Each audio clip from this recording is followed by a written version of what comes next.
Friends, कैसे हैं आप सब। तो डियर, आज का जो क्लास है ये क्लास 6 का चैप्टर 3 है, सरकार क्या है। और इस टॉपिक से बहुत सारे हमारा एमसीक्यू बनता है। तो चलिए आज का क्लास हम लोग स्टार्ट करते हैं।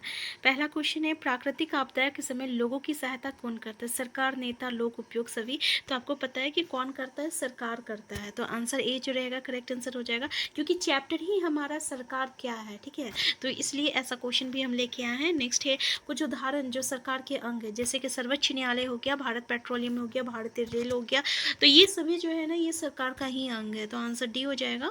नेक्स्ट है मतदाता केवल एक वोट दे सके, इसके लिए क्या किया जाता है। उंगली पर स्याही लगाना, रजिस्टर में रिकॉर्ड रखना, रसीद देना।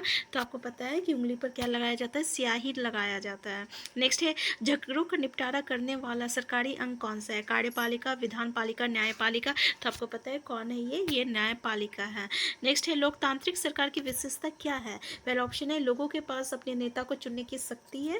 दूसरा है लोगों इन नियमों को बनाकर और भाग लेकर खुद पर शासन करते हैं। नेक्स्ट है यूनिवर्सल एडल्ट फ्रेंचाइज। तो देखिए, अगर हम देखें लोकतांत्रिक मतलब क्या है, लोगों के द्वारा, लोगों के लिए, लोगों से, ठीक है। मतलब कि अभी हम लोग अपना सरकार खुद चुनते हैं। मोदी खुद वो आपका केंद्र सरकार पे नहीं बैठा है। जितने भी आपका राज्य सरकार में जितने भी सीएम है, ये खुद नहीं बैठा, आप उसको चुने हैं तब वो बैठा, ठीक है। अभी जो चुनाव हुआ था, जिससे कि हर एक मुख्यमंत्री जो है बना, हर एक 5 साल में जो चुनाव होता है, तो यही है कि आप यानी नेता चुन सकते हैं और लोग इन नियमों को बनाकर और भाग लेकर खुद पे शासन करते हैं। मतलब क्या हुआ कि मान लीजिए कोई नरेंद्र मोदी मान लीजिए कोई नियम बना दिया, ठीक है। जैसे कि ओपीएस को हटा दिया था ना, फिर न्यू पेंशन सिस्टम हटाया लगा था।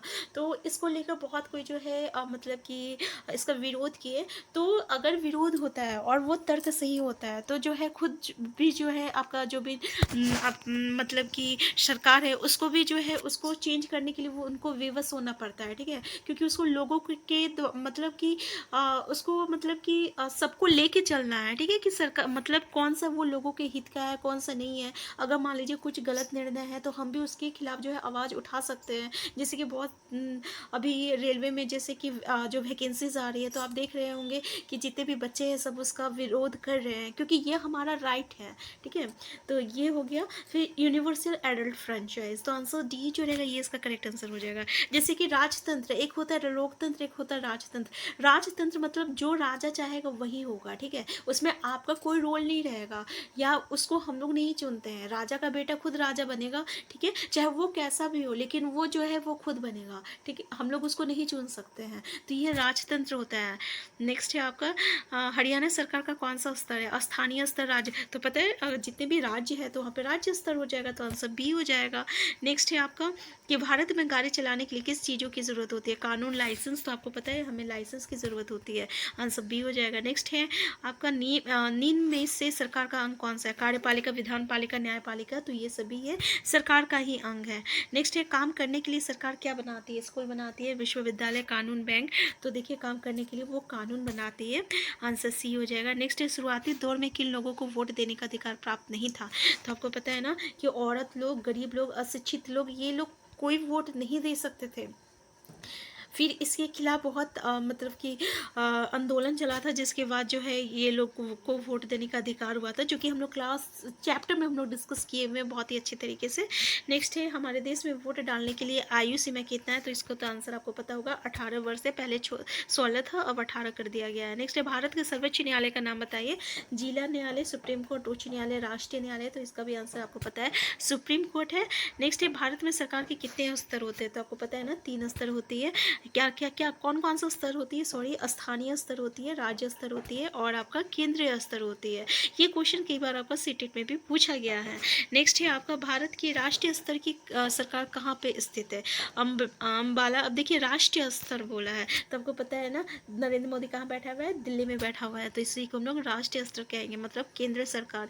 नेक्स्ट है लोग अपने प्रतिनिधियों का चुनाव किस प्रक्रिया से करते हैं। तो किस प्रक्रिया द्वारा करते हैं, मतलब हम जाके खुद वोट देते हैं ना, तो ये प्रत्यक्ष चुनाव हो गया, ठीक है। ये क्या होता है, प्रत्यक्ष चुनाव होता है।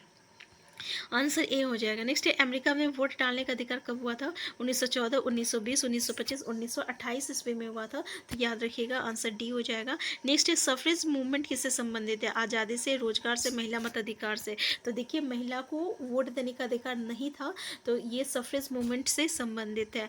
नेक्स्ट है भारत कैसा देश है? लोकतांत्रिक देश है, राजतंत्र है, तानाशाही है, इनमें से कोई नहीं। तो आंसर ये हो जाएगा लोकतांत्रिक देश है।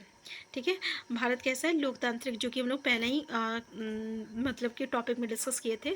लोकतंत्र का अर्थ क्या है? राजा का राज या लोगों के पास अपने नेता का चुनने की शक्ति, लोगों का शासन। अभी हम लोग डिस्कस किया, answer B C, answer D हो जाएगा, क्योंकि राजा का राज तो आपका राजतंत्र हो गया ना। नेक्स्ट क्वेश्चन है आपका, अमेरिकी महिलाओं को वोट देने का अधिकार कब हुआ? 1910, 1920, 1870 में और 1890 में। तो 1920 हो जाएगा। ये अमेरिकन महिलाओं को वोट देने का अधिकार 1920 ईस्वी में हुआ था। तो आज का क्लास हम यहीं तक रखते हैं, इससे आगे हम लोग नेक्स्ट क्लास में डिस्कस करेंगे। Thank you.